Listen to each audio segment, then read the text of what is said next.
વાલા મિત્ર, આજથી આપણે મિત્ર પુનર્નિયમના પુસ્તકનો અભ્યાસ આરંભીએ છીએ. બાઇબલમાં 5મા નંબરનું આ પુસ્તક છે, પુનર્નિયમનું પુસ્તક. હવે પુનર્નિયમનું પુસ્તક એ મૂસા દ્વારા લખાયેલ પંચગ્રંથમાંનું અંતિમ પુસ્તક છે. તમે જાણો છો એ પ્રમાણે પંચગ્રંથમાં બાઇબલના પ્રથમ 5 પુસ્તકોનો સમાવેશ થાય છે. ઉત્પત્તિનું પુસ્તક, નિર્ગમનનું પુસ્તક, લેવીયનું પુસ્તક, ગણનાનું પુસ્તક અને પુનર્નિયમનું પુસ્તક. હવે આ પુનર્નિયમના પુસ્તકની કથાવસ્તુમાં પ્રેમ અને આધીનતા એ મુખ્ય છે. તમે જોશો તો પ્રેમ શબ્દ પુનર્નિયમના પુસ્તકમાં 22 વખત આવે છે. 22 વખત. પુનર્નિયમ શીખવે છે કે ઈશ્વરના પ્રેમ પ્રત્યે માનવીનો પ્રતિભાવ આધીનતા હોવો જોઈએ. પ્રભુ ઈસુ ખ્રિસ્તે શીખવ્યું છે કે જો તમે મને પ્રેમ કરતા હો તો મારી આજ્ઞાઓ પાળો. ઈશ્વરનો નિયમ, ઈશ્વરની આજ્ઞાઓ સારી છે મિત્ર. પુનર્નિયમનું પુસ્તક મૂસાએ લખ્યું છે. આ મૂસા ઈશ્વરને જાણતો હતો. ઈશ્વર સાથે એ મોઢ વાત કરતો હતો. ગીતશાસ્ત્રના પુસ્તકના 103 નંબરના અધ્યાયની 7મી કલમમાં લખ્યું છે કે તેણે એટલે કે ઈશ્વરે પોતાના માર્ગ મૂસાને તથા પોતાના કૃત્યો ઇઝરાયેલના પુત્રોને જણાવ્યા. હવે ઇઝરાયેલી લોકોએ ઈશ્વરના કૃત્યો જોયા હતા, પણ એ લોકો ઈશ્વરને જાણતા નહોતા. મૂસા ઈશ્વરના માર્ગો જાણતો હતો. પુનર્નિયમનું પુસ્તક ઈશ્વર વિશેના નિકટના સઘન જ્ઞાન અને અરણ્યમાંના 40 વર્ષોના જાત અનુભવના પરિણામ સ્વરૂપ છે મિત્ર. સિનાઈ પર્વતના અનુભવથી અજાણ એવી ઇઝરાયેલી લોકોની નવી પેઢીને આ પુનર્નિયમનું પુસ્તક આપવામાં આવ્યું હતું. હવે પહેલા અધ્યાયની પહેલી કલમ જુઓ. જે વચનો મૂસાએ યર્દન પાર અરણ્યમાં સુફ સમુદ્રની સામેના આરાબાહમાં પારાન તથા તોફેલ તથા લાબાન તથા હેસેરોથ તથા દી ઝાહાબ તેઓની વચમાં સર્વ ઇઝરાયેલ પુત્રોને કહી સંભળાવ્યા તે નીચે મુજબ છે. હવે મૂસા ઇઝરાયેલી લોકોની મજલોનું પુનરાવર્તન કરે છે. ઇઝરાયેલી લોકોની જૂની પેઢી અરણ્યમાં મૃત્યુ પામી છે, કાલેબ અને યહોશવા સિવાય. હવે બીજી કલમ જુઓ.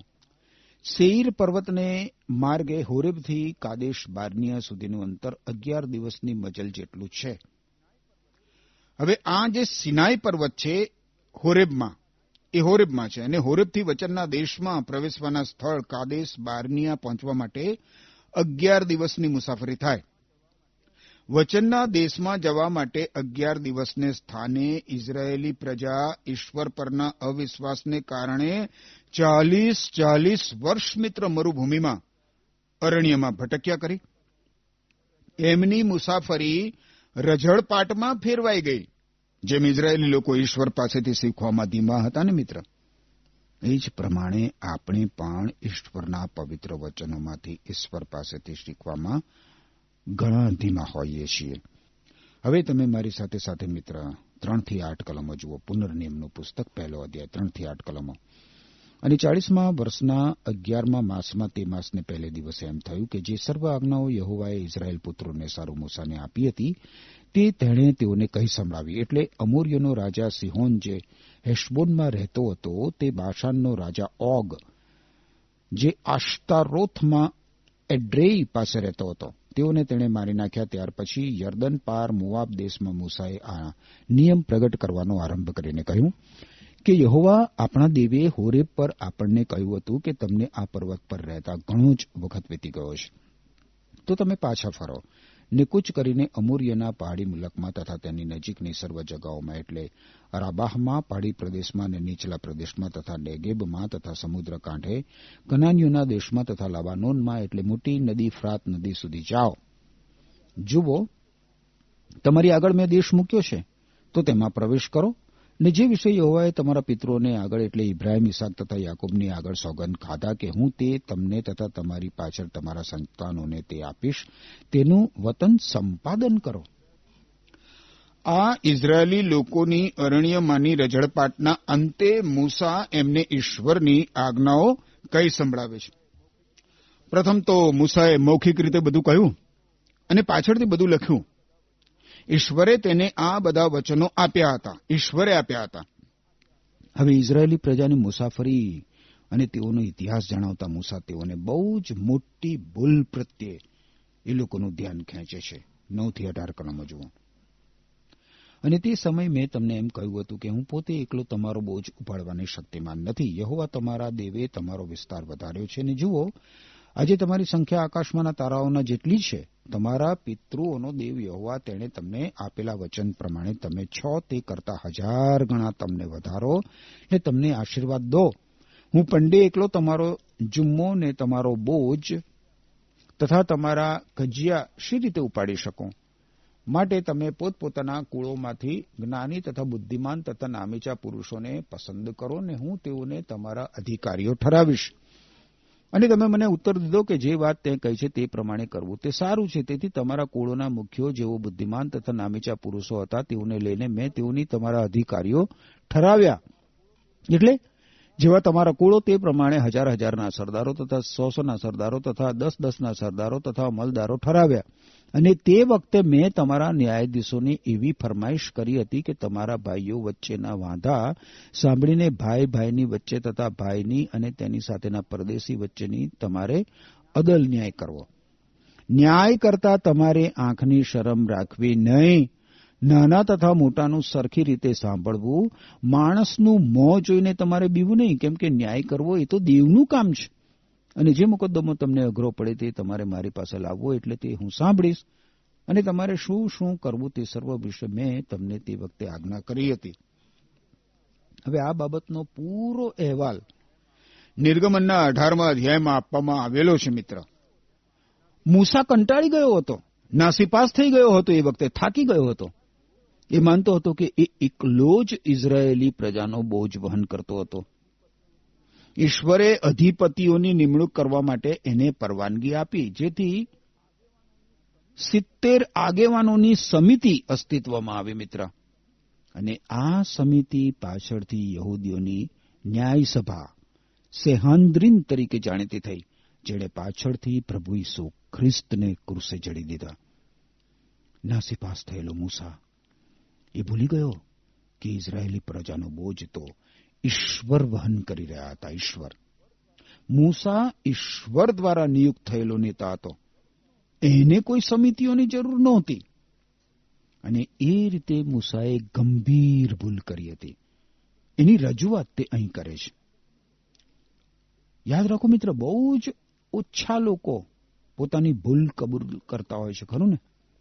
પરંતુ મૂસા તો પોતાની ભૂલ કબૂલ કરે જ છે. મૂસા કહે છે કે તેની યોજના બહુ સારી લાગે છે, બહુ સારી લાગે છે, પણ એ નિષ્ફળ નીવડી. એનાથી ભારે મોટી મુશ્કેલીઓ સર્જાઈ. હવે જુઓ, અરણ્યમાં જે સમયોમાંથી ઇઝરાયેલી પ્રજા પ્રસાર થઈ એનો મૂસા કેવો અંદાજ રજૂ કરે છે. 19મી કલમ. અને આપણે હોરેબથી ઉપડ્યા ને જે સઘળું વિશાળ તથા ભયંકર અરણ્ય તમે જોયું તે યહોવા આપણા દેવે આપણને દીધેલી આજ્ઞા પ્રમાણે અમોરીઓના પહાડી મુલકને રસ્તે ચાલતા આપણે ઓળંગ્યું. મૂસાની વાત હું માનું છું, કારણ કે મૂસા ત્યાં હતો. અરણ્યનો અનુભવ બહુ જ મોટો અને ભયાવહ હતો, ભયાનક. અરણ્યમાંની મુસાફરી આસફાલ્ટના રસ્તાની મુસાફરી નહોતી. મિત્ર, હવે તમે જુઓ, મૂસા જે બીજી ભૂલની નોંધ કરે છે એ કાદેશ બાર્નિયા પાસેની હતી. અને આ ભૂલ તો લોકોની હતી. 20 થી 33 કલમો જોઈએ.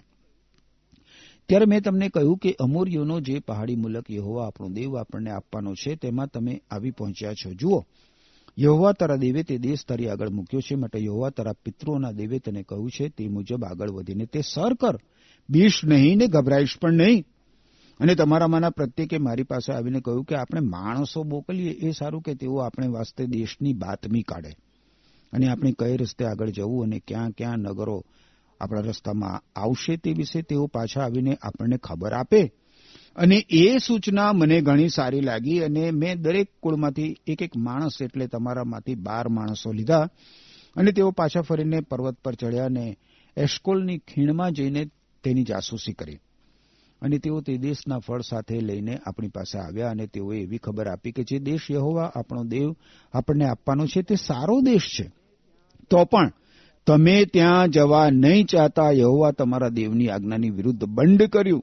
તમે તમારા તંબુઓમાં બડબડ કરીને તમે કહ્યું કે યહોવાને અમારા પર વેર હતું, એ માટે અમોરીના હાથમાં અમને સોંપી દઈને અમારો નાશ કરવા સારું તે અમને મિસ્ર દેશમાંથી કાઢી લાવ્યો છે.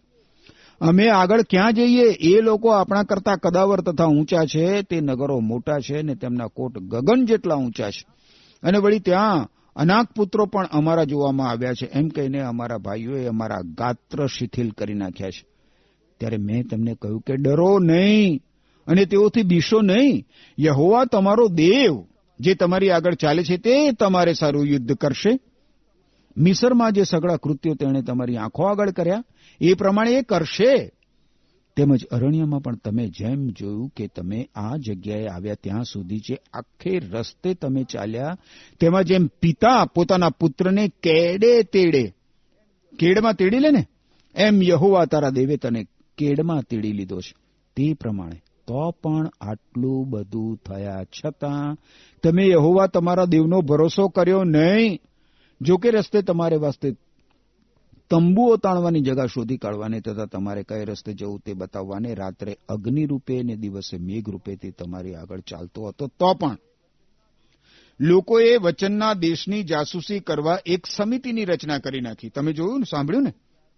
ઈશ્વરે તો ક્યારનું એ વચનના દેશનું સર્વેક્ષણ કરી રાખ્યું હતું. ઈશ્વરે કહ્યું હતું કે એ દેશ દૂધ અને મધનો દેશ હતો. હા, જરૂર એ દેશમાં મહાકાય માનવો હતા, પરંતુ ઈશ્વરે કહ્યું હતું કે એ પોતે એમનો નિકાલ કરશે. પરંતુ જુઓ ઈશ્વરની દોરવણી વિરુદ્ધ જવાનું કેવું પરિણામ આવે છે. એ લોકોએ વચનના દેશમાં પ્રવેશવાને બદલે ભયાનક અરણ્યમાં જવું પડ્યું. મૂળ સમસ્યા મિત્ર અવિશ્વાસની છે, ઈશ્વર ઉપરનો અવિશ્વાસ. ઈશ્વરે કહ્યું હતું કે વચનનો દેશ સારો છે અને જાસૂસોએ પણ એ જ અહેવાલ આપ્યો, પરંતુ જાસૂસોએ કહ્યું કે વચનના દેશમાં મહાકાય ભયાનક લોકો છે. ઈશ્વરે કહ્યું કે એ ઇઝરાયેલી લોકોને એમની સામે બળ અને સામર્થ્ય આપશે, પણ એમણે ઈશ્વર પર વિશ્વાસ કર્યો નહીં. આપણા જીવનોમાં પણ મિત્ર આપણે ઘણી વાર આવી વિરાટકાય સમસ્યાઓનો સામનો કરવાનો આવે છે, પરંતુ ઈશ્વરે આપણને વચન આપ્યું છે કે આપણા જીવનોની સમસ્યાઓ એ હલ કરશે, ઈશ્વર હલ કરશે. આપણી સમસ્યાઓનું મૂળ કારણ ઈશ્વર પરનો આપણો અવિશ્વાસ હોય છે મિત્ર. હવે 34 થી 38 કલમો જોશો મારી સાથે સાથે. પુનર્નિયમનું પુસ્તક 1 અધ્યાય 34 થી 38 કલમો શું કહે છે અહીંયા જુઓ. અને યહોવા તમારા બોલવાનો સાથ સાંભળીને કોપાયમાન થયો ને તેણે સોગંદ ખાઈને કહ્યું કે જે સારો દેશ તમારા પિતૃઓને આપવાને મેં સોગંદ ખાધા છે તે આ દુષ્ટ પેઢીના આ માણસોમાંથી એક પણ જોશે નહીં. ફક્ત યુફેન્નેહનો પુત્ર કાલેબ તે જોશે, અને જે ભૂમિ ઉપર તેના પગ ફર્યા છે તે હું તેને તથા તેના વંશજોને આપીશ, કેમ કે તે સંપૂર્ણ રીતે યહોવાની આજ્ઞાનું સાર વર્ત્યો છે. વળી તમારે લીધે મારા પર પણ યહોવાએ કોપાયમાન થઈને કહ્યું કે તું પણ તેમાં પ્રવેશ કરશે નહીં. મૂસા આ પ્રમાણે કહેશે, નૂનનો પુત્ર યહોશવા જે તારી હજુરમાં ખડો રહે છે તે તેમાં પ્રવેશ કરશે. તું તેને હિંમત આપ, કેમ કે ઇઝરાયેલને તે તેનો વારસો અપાવશે. મિત્ર, કાલેબ અને યહોશવા બીજાઓ કરતા જુદી પ્રકૃતિના હતા. આ બંને એવા જાસૂસો હતા જેમણે ઈશ્વર ઉપર વિશ્વાસ કર્યો અને તેમણે સચોટ અહેવાલ આપ્યો, સારો અહેવાલ. હવે હકીકત એ છે કે કાલેબને જોઈતી હતી એ ભૂમિ એ સંપાદિત કરશે. યહોશવાના પુસ્તકમાં આપણને જણાશે કે તે નોંધપાત્ર માણસ હતો. પરંતુ મિત્ર, તમે ઈશ્વર પાસેથી શું માંગો છો? તમે ઈશ્વર પાસેથી શું માંગો છો? શું તમે માતા કે પિતા છો? શું તમે એક યુવાન કે યુવતી છો? તમારે ઈશ્વર પાસેથી શું જોઈએ છે? જો તમે બાજુ પર ઊભા રહીને આશા રાખતા હોય કે તમને એ બધું મળી જશે તો તમે ભીત ભૂલો છો. ઘણા લોકો પ્રાર્થના જરૂર કરે છે પણ પોતે નિષ્ક્રિય રહે છે. હકીકતમાં તો પ્રાર્થના સાથે પગલું પણ ભરવાનું હોય છે મિત્ર. ઈશ્વરે કહ્યું કે કાલેબ જે ભૂમિ પર ચાલશે તે ભૂમિ તેને સોંપવામાં આવશે. નિષ્ક્રિય બેસી રહેવાથી મિત્ર ઘણા બધા લોકો ઈશ્વરના આશીષો ગુમાવે છે. ઈશ્વરના આશીષ મેળવવા માટે આપણે પગલાં ભરવા પડે છે, ડગલા ભરવા પડે છે. હવે યહોશવા એ વ્યક્તિ છે જે મૂસાનો અનુગામી બનનાર છે. શા માટે મૂસાના અનુગામી તરીકે યહોશવાની પસંદગી થઈ? એટલા માટે કે તે ઈશ્વરને પૂરેપૂરો અનુસરતો હતો અને એ અનુભવી પણ હતો. કાલેબ અને યહોશવાને ઈશ્વર પર સંપૂર્ણ ભરોસો હતો અને તેઓ વિશ્વાસનું પગલું ભરવા માંગતા હતા. આપણે મિત્ર નિષ્ક્રિય બેસી રહીને ઈશ્વરના મહાન આશીષો પર દાવો કરી શકતા નથી. એ માટે તો મિત્ર આપણે ઈશ્વર માટે વિશ્વાસનું ડગલું ભરવું જ પડે છે. હવે ઓગણ 40મી કલમ જુઓ. પુનર્નિયમનું પુસ્તક 1લો અધ્યાય. લખ્યું છે, વળી તમારા બાળકો જેઓના વિશે તમે કહ્યું કે તેઓ ભક્ષ થઈ પડશે, તથા તમારા છોકરા જેઓને આજે ભલાભંડાનું ભાન નથી, તેઓ તેમાં પ્રવેશ કરશે અને તેઓનો હું તે આપીશ ને તેઓ તેનું વતન પામશે. અહીં દર્શાવેલી કેટલીક બાબતો ચૂકવા જેવી નથી મિત્ર. પ્રથમ તો જવાબદારી માટેની ઉંમર આપણે ધારીએ છીએ એ કરતા વધારે છે. ઈશ્વરે ગણનાના પુસ્તકના 14મા અધ્યાયની 29મી કલમ પ્રમાણે 20 વર્ષની ઉંમર ઠરાવી છે. હવે બીજી બાબત એ છે મિત્ર કે નિર્દોષ બાળક મૃત્યુ પામે તો એનો ઉદ્ધાર થયેલો ગણાય છે. જ્યારે ઇઝરાયેલી લોકોએ વચનના દેશમાં પ્રવેશવાનો ઇનકાર કર્યો ત્યારે જવાબદારીની ઉંમરે નહીં પહોંચેલા એમના બાળકોને એ માટે ઈશ્વરે જવાબદાર ગણ્યા નહીં. ઈશ્વરે એમને વચનના દેશમાં પ્રવેશ કરવા દીધો. હવે 40 થી 41 કલમો જુઓ. પણ તમે તો પાછા ફરો ને અરણ્યમાં સુફ સમુદ્રને રસ્તે થઈને ચાલો. ત્યારે તમે મને એવો ઉત્તર આપ્યો કે અમે યહોવાની વિરુદ્ધ પાપ કર્યું છે. અમે ઉપર ચડીને આપણા દેવ યહોવાએ આપણને સોંપેલી સર્વ આજ્ઞા પ્રમાણે યુદ્ધ કરીશું અને તમે સર્વ માણસો પોતપોતાના યુદ્ધ શસ્ત્ર સજીને પર્વત ઉપર જવાને અધીરા થઈ ગયા હતા.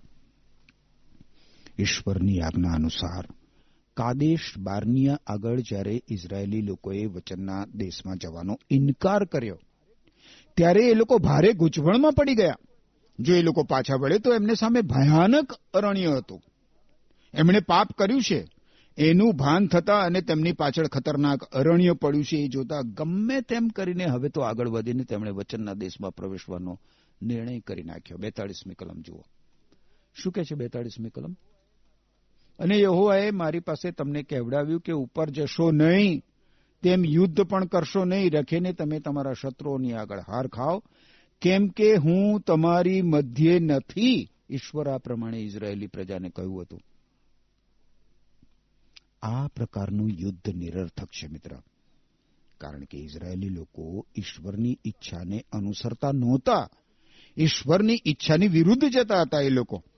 હવે આ સમયે એ લોકો યુદ્ધમાં ઉતરવા માંગતા હતા. એનું કારણ એ નહોતું કે એ લોકોને ઈશ્વર ઉપર વિશ્વાસ હતો. ના ના ના ના, એ લોકો તો ગભરાઈ ગયા હતા. એ એનું મુખ્ય કારણ હતું. અરણ્યને જોઈને, મરુભૂમિને, રણને જોઈને એમની પ્રેરણા વિશ્વાસ ઉપર નહોતી, બીક ઉપર હતી. 43મી કલમ શું કહે છે? એમ મેં તમને કહ્યું પણ તમે સાંભળ્યું નહીં અને તમે યહોવાની આજ્ઞા વિરુદ્ધ ફિતુર કર્યું ને મદોન્મત્ત થઈને પહાડી મુલકમાં ચડી ગયા. તમે જુઓ મિત્ર, આ ઈશ્વર ઉપરનો વિશ્વાસ નહોતો. જો એ લોકો ઈશ્વર ઉપર વિશ્વાસ રાખીને અગાઉ વચનના દેશમાં પ્રવેશ્યા હોત તો એ એક જુદી જ વાત હોત. પણ આ જ એમનું જે પગલું છે એ તો ધારણા ઉપર આધારિત છે, વિશ્વાસ ઉપર નહીં. યાદ રાખો મિત્ર, વિશ્વાસ અને ધારણા વચ્ચે બહુ જ મોટી ભેદરેખા છે. હવે 44 થી 46 કલમો જુઓ. અને તે પહાડી મુલકમાં રહેનાર અમોરીઓ તમારી વિરુદ્ધ નીકળી આવ્યા ને માખીઓની પેઠે તમારી પૂઠે લાગ્યા ને સેઈરમાં છેક હોમા સુધી તમને મારીને હાર ખવડાવી. અને તમે પાછા આવીને યહોવાની હજુરમાં વિલાપ કર્યો, પણ યહોવાએ તમારી વાણી સાંભળી નહીં ને તમારી દરકાર કરી નહીં. આથી જેટલા દિવસ તમે કાદેશમાં રહ્યા તે ગણતા તમે ત્યાં ઘણા દિવસ રહ્યા. આ જુઓ મિત્ર, આ ઇઝરાયેલી લોકો ઈશ્વર પાસે આવ્યા અને ઈશ્વર સામે આંસુ સાર્યા. પણ કેવા આંસુ? મગરના આંસુ. એ લોકોએ રુદન કર્યું, પસ્તાવો કર્યો. પણ કયા પ્રકારનો પસ્તાવો હતો એ? શું આ ઇઝરાયેલી લોકો ઈશ્વરને આધીન નહોતા થયા એથી એમણે રુદન કર્યું? ના, અમોરી લોકો એમની પાછળ પડ્યા હતા તેથી તેમણે રુદન કર્યું. એમના રુદનનું કારણ એમની હાર હતી, પરાજય હતો એમનો. મિત્ર, ઈશ્વર સમક્ષ આપણા પાપો માટે આપણો પશ્ચાતાપ કેવો હોય છે, કેવો હોવો જોઈએ? ફરીથી તમને આ પ્રશ્ન પૂછું છું. ઈશ્વર સમક્ષ આપણા પાપો માટે આપણો પશ્ચાતાપ કેવો હોવો જોઈએ? મારા પ્રશ્નનો ઉત્તર આપશો?